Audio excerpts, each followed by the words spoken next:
بسم اللہ الرحمن الرحیم۔ ملک سجاد ولاگز میں خوش آمدید۔ سب سے پہلے تو میں آج کے ولاگ میں ملیشیا میں موجود امتیاز کا جو ہے وہ شکریہ ادا کرنا چاہوں گا، خصوصی شکریہ ادا کرنا چاہوں گا۔ اس کی ریزن یہ ہے کہ پوری دنیا مجھے سن رہی ہے۔ آج سے کوئی ہفتہ پہلے مجھے ایک صاحب نے ملیشیا سے کال کی اور انہوں نے مجھے بتایا کہ جی میں ملیشیا میں یہاں پہ کسی ایجنٹ کے تھرو آیا ہوں، ایجنٹ نے میرا پاسپورٹ بھی لے لیا ہے اور جو ہے وہ مجھے بے یار و مددگار چھوڑ دیا ہے، تو میں بڑا ہی پریشان حال میں ہوں، میں پاکستان واپس جانا چاہتا ہوں، تو میری مدد کریں۔ چونکہ میں تو ملیشیا بہت آیا گیا ہوں لیکن ابھی میں کافی عرصے سے ملیشیا نہیں گیا، تو ہمارے ایک یوٹیوب کے دوست ہیں امتیاز جو کہ وہاں ملیشیا میں ہوتے ہیں۔ میں نے امتیاز کو فوری طور پر کال کی کہ امتیاز یہ پاکستانی ہے، اس کی آپ مدد کریں۔ امتیاز نے نہ صرف فوری طور پر میری ریکویسٹ کے اوپر اس سے رابطہ کیا بلکہ امتیاز نے اس کو کھانا پینا، پیسے اور جو بھی اس کی ہیلپ ہو سکتی تھی وہ کی، بلکہ اس کو جاب کے لیے بھی کہا کہ اگر آپ کہتے ہیں نا میں آپ کو جاب پہ لگوا دیتا ہوں، لیکن ان صاحب نے کہا کہ نہیں، میں پاکستان ہر صورت میں واپس جانا چاہتا ہوں، مجھے طریقہ کار نہیں پتہ، مجھے طریقہ کار بتا دیں۔ تو امتیاز نے ان کی وہ بھی ہیلپ کی کہ جو بھی امیگریشن ڈپارٹمنٹ تھے ان سے مل کے ان کا مسئلے کو بھی حل کروا دیا۔ میں امتیاز کا بہت شکر گزار ہوں۔ اس وجہ سے میں شکر گزار ہوں کہ بینگ پاکستانی اگر دوسرے ملک میں کوئی بندہ پریشان حال ہے اور کوئی اس کی مدد کرتا ہے، کیونکہ مجھے پتہ ہے جس حال میں اس بندے نے مجھے بیچارے نے فون کیا، تو میری دعا ہے کہ امتیاز بھی خوش رہے اور وہ تمام پاکستانی بہت خوش رہیں جو کسی بھی پاکستانی کی جو ہے وہ دیار غیر میں اگر کوئی پریشان حال ہے تو اس کی مدد کرتا ہے، کیونکہ سچی بات یہ ہے کہ ایسے جو ہے وہ بہت کم لوگ ہیں جو مدد کرتے ہیں۔ مجھے بہت اچھی طرح یاد ہے، میں ایک دفعہ روم میں تھا تو رات کو میرا جو ایکچول ہوٹل تھا وہ مجھ سے مس ہو گیا، تو مجھے ایک پاکستانی ملا تو میں نے اسے ریکویسٹ کی کہ یار مجھے کسی ہوٹل میں ایڈجسٹ کر دو، تو اس نے صحیح طریقے سے میرے سے بات ہی نہیں کی۔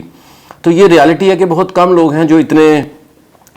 جو ہیں وہ ہیلپ فل ہوتے ہیں ہمارے پاکستانی بھائیوں کے لیے۔ تو یہ تو سب سے پہلے میں نے کہا کہ میں شکریہ ادا کر دوں۔ میری آپ لوگوں سے بھی ریکویسٹ ہے کہ کہیں پہ بھی کوئی بھی پاکستانی ہے، مسلمان بھائی ہے، اس کی ضرور مدد کریں۔ اس میں جو ہے وہ کوئی کسی کو کچھ دے نہیں سکتا، لیکن اگر اس نے دعا دی تو ہو سکتا ہے اس دعا سے آپ کی جو ہے وہ تقدیر بدل جائے اور آپ کے رکے ہوئے کام جو ہیں وہ اس دعا کے محتاج ہوں۔ پہلی بات تو یہ۔ دوسری بات یہ ہے کہ وہ حضرات جو ایجنٹوں کے ساتھ رابطے میں ہیں، جو ایجنٹوں کے تھرو کام کر رہے ہیں، ان سے دوبارہ ریکویسٹ ہے کہ یہ بڑا ظالم طبقہ ہے، یہ صرف اور صرف اپنے پیسے کے لیے ہیں۔ اس کے بعد نہ آپ ان کو گھر میں ملتے ہیں، نہ ان کا آپ کو کوئی رشتہ دار ملتا ہے، اور رشتہ داروں سے ملے بھی تو وہ کہتے ہیں جی ہم نے کیا کرنا ہے، آپ نے کون سا ہم سے پیسے پوچھ کے دیے تھے، ٹھیک ہے۔ تو یہ ایجنٹوں کے جو ہے ان کے حربوں سے باز آ جائیں،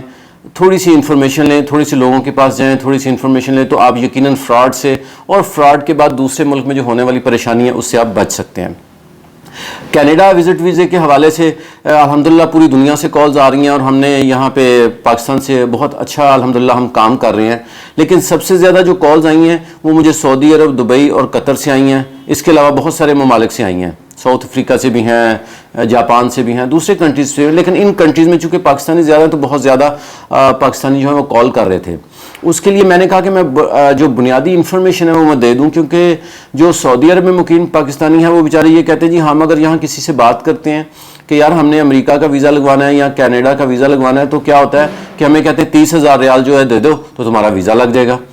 ہمارے ہاں ایسے ہی ہے، کینیڈا کا جو ویزا ہے یہ ایسا ویزا ہے کہ پاکستان میں بھی جب نام لیتے ہیں تو وہ آپ نے میرا ولاگ سنا ہوا ہے کہ لوگ 70 لاکھ بھی دینے کو تیار ہوتے ہیں اور 35-40 لاکھ روپے تک عام نارمل ریٹ ہے، جبکہ ایکچول جو فیس ہے وہ وہی ہے جو پاکستانی 35 سے 40 ہزار کے درمیان ایز پر کینیڈین ڈالر جو ہے وہ فلیکچویٹ کرتی ہے۔ تو میں اس لیے میں آپ لوگوں سے ریکویسٹ کروں، اگر آپ لوگ سعودیہ میں مقیم ہیں، دبئی میں مقیم ہیں، آپ کویت میں ہیں، آپ قطر میں ہیں، آپ بحرین میں ہیں، آپ اسپین میں ہیں، آپ اٹلی میں ہیں، کیونکہ مجھے ایک صاحب نے اسپین سے بھی کال کر کے بتایا کہ سجاد بھائی یار آپ کی بات تو بڑی ٹھیک ہے کہ فیس تو یہ چند جو ہے وہ یورو بنتی ہے، لیکن وہ کہتا ہے یہاں پہ پاکستانی بھی جو موجود ہیں اسپین میں، اٹلی میں، فرانس میں، اگر ان سے کہیں کہ یار ہمیں یورپ کا سے نکالنے کے لیے اگر کینیڈا کا یا امریکہ کا ویزا لگوا دے تو وہ بھی کہتے ہیں کہ بھائی پہلے 500 یورو دو، تو وکیل جو ہے وہ 500 یا 1000 یورو جو ہے وہ مانگتا ہے۔ اب 1000 یورو جو ہے وہ پاکستان کا 2,24,000 یا 2,25,000 یا 2,20,000 جو بھی یورو، اتنی فیس ہے وہ صرف بات کرنے کی وہ لوگ مانگتے ہیں۔ تو اس لیے میں آپ لوگوں کو ایک تو یہ انفارمیشن دینا چاہ رہا ہوں کہ جو کینیڈا ہے اس کی اگر آپ نے وزٹ ویزا آپ نے اپلائی کرنا ہے اپنے کسی بھی ملک سے، ایک تو آپ ہمیں انفارمیشن دیں، ہم آپ کو الحمدللہ یہاں بیٹھ کے آپ کا سارا پروسیجر کریں گے. جو ایمبیسی کی فیس ہے وہ آپ نے وہاں بیٹھ کے اپنے کریڈٹ کارڈ اپنے ڈیبٹ کارڈ سے آپ نے دینی ہے. کسی کو پیسے دینے کی ضرورت نہیں ہے کسی سے، کیونکہ یہ بات تو ٹھیک ہے کہ یورپ میں چونکہ میرا بہت آنا جانا ہے، یورپ میں اگر آپ لائر سے ملنے جاتے ہیں تو وہ پر آور چارج کرتا ہے. ہمارے ہاں تو لوگ واٹس ایپ کے اوپر ہی سارا دن جو ہے انفارمیشن لیتے رہتے ہیں، اس سے لے لی اس سے لے لی، کیونکہ ہم ایک تو گھر سے نکلنا پسند نہیں کرتے، دوسری بات یہ کہ ہم کسی کو پے کرنا بھی پسند نہیں کرتے. ہم چاہتے ہیں کہ مفت میں ہی کوئی جگاڑ لگ جائے اور ہمارا کام ہو جائے. یہ ریالٹی ہے، وہ میں بھی اس میں شامل ہوں، سارے لوگ اس میں شامل ہیں. تو ایک تو میری ریکویسٹ یہ ہے کہ اگر آپ دنیا میں کہیں پہ بھی مقیم ہیں تو آپ لوگ جو ہیں وہ صرف تھوڑی سی جو ایمبیسی فیس ہے وہ جمع کروا کے، اور کنسلٹنسی آپ نے پاکستان میں بہت اچھے کنسلٹنٹس ہیں، الحمدللہ ہم بھی اچھے کنسلٹنٹ میں آتے ہیں، ہمارا بھی ایک نام ہے، شکر الحمدللہ آپ لوگ اتنا پیار کرتے ہیں اور انفارمیشن لیتے ہیں. تو اگر آپ کو کوئی کنسلٹنسی چاہیے تو آپ میرے سے رابطہ کریں. کسی کو 500 یا 1000 یورو یا 30,000 ریال دینے کی ضرورت نہیں ہے. وہ جو فیس ہے ایمبیسی کی وہ وہی ہے جو کہ 35 سے 40,000 پاکستانی ہے. اس کو کسی بھی آپ جو ہے وہ چاہے کرنسی میں آپ اس کو کنورٹ کر لیں، لیکن پاکستان میں اگر اوورال ہم پاکستانی ہیں تو ہم کنورٹ کریں گے تو پاکستانی 40,000 سے زیادہ نہیں ہے. دوسری بات یہ ہے کہ سب سے زیادہ جو ایشو ہے پھر لوگوں کو یہ ہوتا ہے کہ جی جس بیس پہ ایجنٹس حضرات جو ہیں وہ، چونکہ باہر تو ایجنٹی سسٹم بہت زیادہ ہے، یورپ میں ایجنٹی سسٹم بہت زیادہ ہے، وہاں پہ تو لوگ بیٹھے ہوئے ہیں، اور وہ جیسے ٹرکی میں آپ جائیں تو وہاں پہ بھی ہر دوسرا بندہ ایجنٹ آپ کو ملتا ہے جو پرانے لوگ ہیں. تو اس میں سب سے زیادہ لوگوں کو پرابلم یہ ہوتی ہے کہ ان کو ڈاکومنٹس کا نہیں بیچاروں کو پتہ ہوتا کہ بھئی ڈاکومنٹس کیا میں نے دینے ہیں. تو میں آپ سب لوگوں سے اپیل کر رہا ہوں کہ اگر آپ پاکستان سے باہر ہیں، آپ کے پاس اگر تو آپ گلف میں ہیں، دبئی میں ہیں، سعودیہ میں ہیں، قطر میں ہیں، عمان وغیرہ میں ہیں، اور آپ کی سیلری جو ہے وہ 2000 یا 2500 پلس ہے، 2200 پلس اگر آپ کی سیلری ہے، چاہے آپ آزاد ویزے پہ ہیں چاہے آپ دوسرے ہیں، آپ اپلائی کر سکتے ہیں ویزا. پہلی بات. دوسری بات یہ ہے کہ جس بھی کمپنی میں آپ کام کر رہے ہیں، کفیل کے ساتھ کام کر رہے ہیں، اس سے پیار محبت سے ریکویسٹ کریں کہ سر میں تھوڑے دن کے لیے جانا چاہتا ہوں گھومنے کے لیے، یا جو بھی آپ مناسب سمجھے بات کریں، تو آپ اس سے ایک NOC لکھوا لیں جس پہ وہ لکھے کہ یہ ہمارے ہاں کام کرتا ہے، اس کی اتنی سیلری ہے اور میری طرف سے اس کو اجازت ہے. یہ اگر کسی بھی دنیا کے ملک میں، کینیڈا میں، امریکہ میں کہیں جانا چاہے گھومنے کے لیے اپنے ایکسپینس سے، تو میری طرف سے اس کو اجازت ہے. تو یہ 2 ڈاکومنٹس اور پلس جو ہے وہ اسٹیٹمنٹ آف اکاؤنٹ جو ہے، اس میں اسٹیٹمنٹ پہ بھی میں بنا چکا ہوں ویڈیو کہ اسٹیٹمنٹ آف اکاؤنٹ جو ہے اس میں ظاہری سی بات ہے اگر آپ گلف میں ہیں تو کم از کم آپ کے پاس 8 سے 10,000 جو ہے جو وہاں کی مقامی کرنسی ہے وہ ہونی چاہیے، تاکہ اگر آپ نے کسی اچھے ملک میں جانا ہے تو ان کو پتہ چلے کہ بھئی اس کے پاس پیسے ہیں، وہ چاہے اس نے جمع کیے ہوئے چاہے کسی سے لیے ہیں. دیکھیں ہم نے اگر کسی سے پیسے لیے ہیں ہمارا ذاتی فیل ہے، امبیسی کو اس بات سے کوئی فرق نہیں پڑتا. امبیسی کو فرق اس وقت پڑتا ہے جب آج میں نے اکاؤنٹ کھلوایا، کل میں نے پیسے جمع کروائے اور پرسوں میں نے فیس جمع کروا دی اور میں امبیسی چلا گیا. تو جو لوگ ریگولر جاب کر رہے ہیں دنیا میں کہیں پہ بھی ہیں وہ اپلائی کر سکتے ہیں. ہاں اس میں ایک بات، جیسے پاکستان میں بہت سارے لوگ کوشش کرتے ہیں کہ ہم لوگ سعودیہ کسی طرح چلے جائیں، کسی طرح دبئی چلے جائیں، کسی طرح کہیں بھی چلے جائیں، لیکن وہ نہیں جا پاتے. تو ایک بات آپ ذہن میں رکھیں کہ جو سفر ہے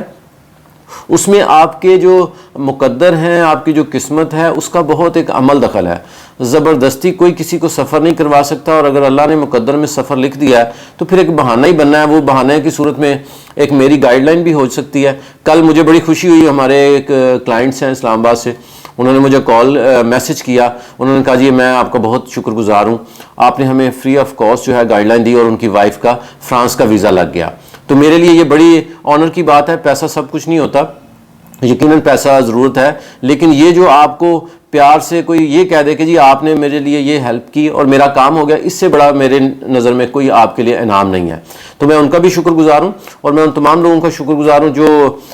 میسج کرتے ہیں، واٹس ایپ کرتے ہیں. میں ان تمام لوگوں سے معذرت بھی چاہتا ہوں جو شکوے کرتے ہیں، گلے کرتے ہیں کہ جی ہماری کال پک نہیں کرتے. اصل میں مسئلہ یہ ہے کہ میں وہ واحد آدمی ہوں جو میں سمجھتا ہوں کہ میں نے اپنا پورا اکیلے ایک نمبر جو ہے وہ واٹس ایپ پہ دیا ہوا ہے، اور میں کوشش کرتا ہوں کہ میں اس کو پک کروں. لیکن مسئلہ یہ ہے کہ جب 1 منٹ میں ہر 1 منٹ میں ایک کال آتی ہے, 5 واٹس ایپ آتے ہیں, تو مشکل ہو جاتا ہے ان کا جواب دینا. اس لیے میں نے یوٹیوب پہ اگر آپ ملک سجاد آفس ایڈریس لکھیں تو آپ کو آرام سے میرا ایڈریس مل جائے گا. 11 بجے سے 6 بجے تک میں جو ہے جتنے بھی پاکستانی بھائی میں بیٹھا ہوتا ہوں. کل بھی الحمدللہ بڑے ملتان سے 1-2 کلائنٹ ہمارے دوست ہیں جو وہ تشریف لائے. کوئی اپائنٹمنٹ نہیں, نہ میری کوئی اپائنٹمنٹ چارجز ہے, نہ میں کوئی اتنا بڑا آدمی ہوں کہ جی میرے سے ملنے کے لیے مجھے پیسے پے کریں, ایسی کوئی بات نہیں ہے. میں بالکل ایک سادہ سا انسان ہوں. اللہ تعالیٰ کی رحمت ہے اور آپ لوگوں کا پیار ہے. تو ایک تو میری ریکویسٹ یہ ہے کہ اگر آپ لوگوں نے ملنا ہے تو 11 سے 6 بجے تک میں فرائیڈے تک, منڈے سے فرائیڈے میں ہوتا ہوں.